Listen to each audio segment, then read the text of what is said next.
there! Thank you so much for joining me today. This is Julie DiMatteo from thepaperpixie.com, and I'm an independent Stampin' Up! Demonstrator. And in this video tutorial, I'm going to show you how to make this candy wrapper box that I absolutely fell in love with and had to make it my own. I want to give credit to Samantha Clayton for the original idea, as well as fellow UK demonstrator Dee Copus Reed. She added some diagonal score lines to make the box go together easier, and I decided to resize this to fit 2 tea lights.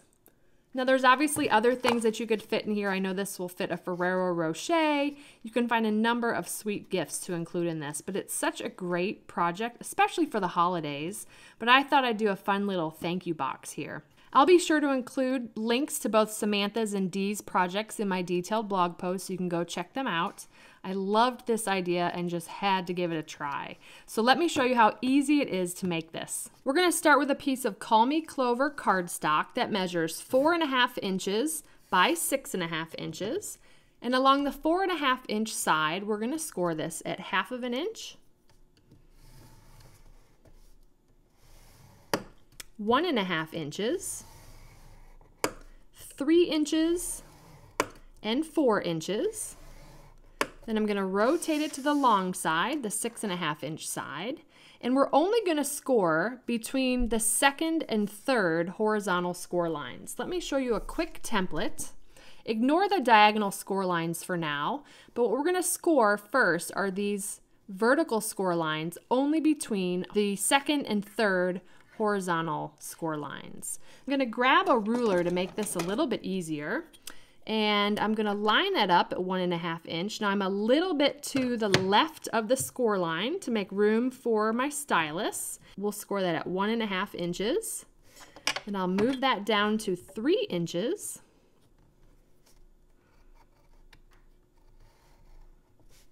And then 4.5 inches.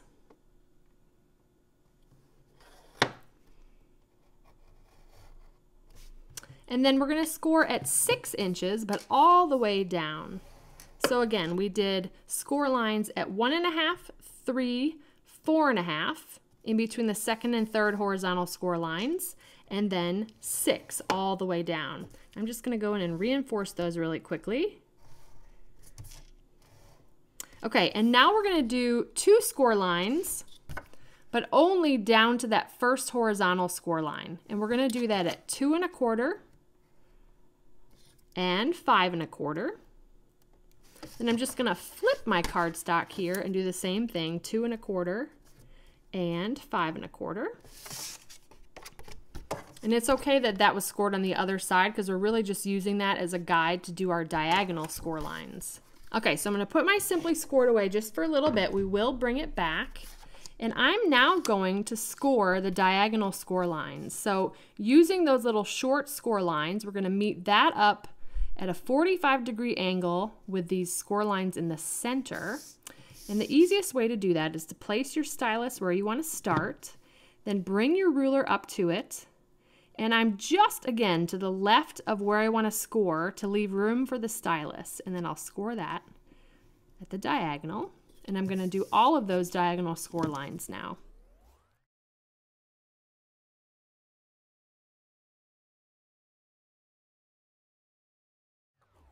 Okay, now all those diagonal score lines are done. I don't know if you can see that in the light, but here's that template again. And I will have a picture of this template on my detailed blog post. You can find that link in the description of this video. All right. So now the last thing we need to do is to add a little bit of texture. Now this part is optional, but I really do love the finished look, and you can see that along this little 1/2 inch section on either side. And the way to do that is bring in your Simply Scored, and I am just going to score every 1/8 inch, stopping at that first horizontal score line. We're going to do that all the way down. Then we're going to rotate it and do the exact same thing every 1/8 inch down to that first horizontal score line. So I'm going to go ahead and do that now. I'll speed up the video so you don't have to watch it, but it really doesn't take as long as you think it would.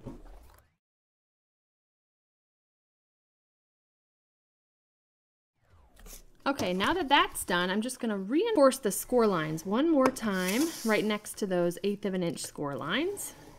And there we go. Okay, now I'm gonna fold and burnish on some of the score lines. So let's do the second and third score lines in the center.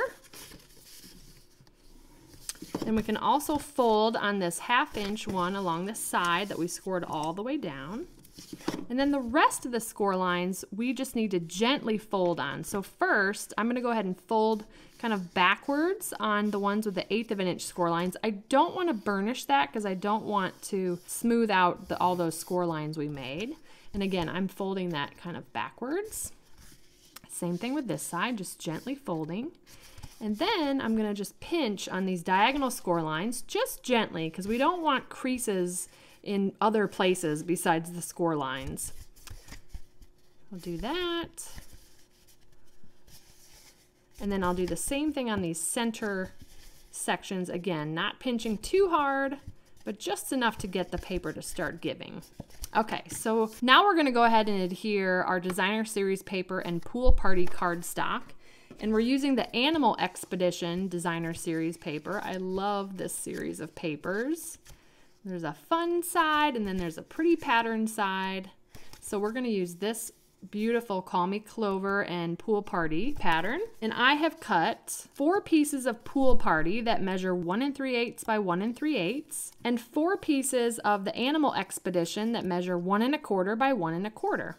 So I'm gonna go ahead and adhere each of these to the Pool Party cardstock, and then I'm gonna go ahead and adhere that to these 4 center panels.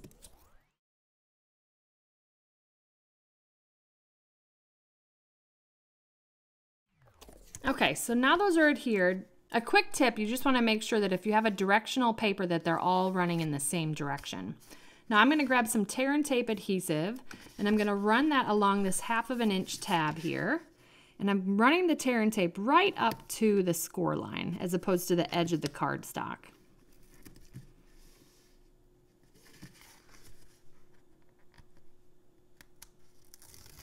Okay, now because of the way we have our score lines, I'm not able to fold this to meet up the 2 ends. So I just have to gently kind of folding on that score line and bring the other end up to it. And what I'm doing is just lining up both the edge of the cardstock as well as the score line and kind of get that section going. And now it'll make it easier for me to then continue lining up all the rest of the way down. And then I just press from the inside to reinforce that. Now, here's what's really cool. You just want to start to pinch on that little 1/2 inch section there. And because of those diagonal score lines, it should fall into place. So again, let's go ahead and pinch, and it falls into place. I love that. Now I'm just gonna do a little bit of reinforcement here, kind of bend these ends back and forth a little bit, and I'm being gentle. And then I'm just gonna kind of pinch on these diagonal score lines just to sharpen them a little bit. Now you'll see that we have a seam along the back, so that's gonna be our bottom. And then let's do a little bit of stamping here. We're gonna use the Animal Outing stamp set in this sentiment, Thank You Big Time. I'm gonna stamp that in Call Me Clover on Whisper White.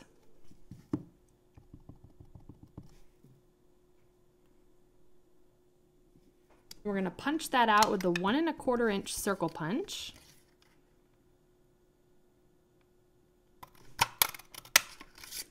And then I'm gonna punch out a 1 3/8 inch scallop circle from Call Me Clover.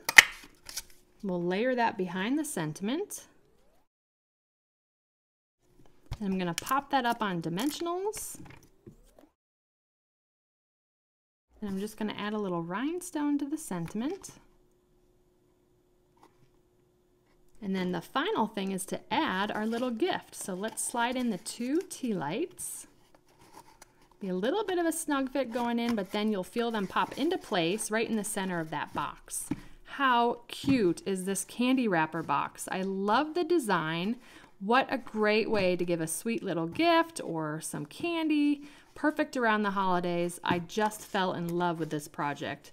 So if you enjoyed this video, please give me a thumbs up and subscribe to my channel so you don't miss my next video. If you're interested in purchasing any of the Stampin' Up! Products I used today, they'll be linked in the description. I'll also include a link to my detailed blog post with all project details, measurements, and a picture of the template for this project. I'd love to have you come visit me at thepaperpixie.com, where I post projects every weekday to inspire you. I have options to subscribe to both my daily blog updates as well as my monthly newsletter, and I'd love to welcome you as a new subscriber. You can shop with me anytime at thepaperpixie.com/shop. And if you're interested in earning a discount on your Stampin' Up! Products, I'd love to have you join my team of Paper Pixies. And you can purchase the starter kit at thepaperpixie.com/join. Thanks again for watching. I hope you have a wonderful and blessed day. Take care. Bye.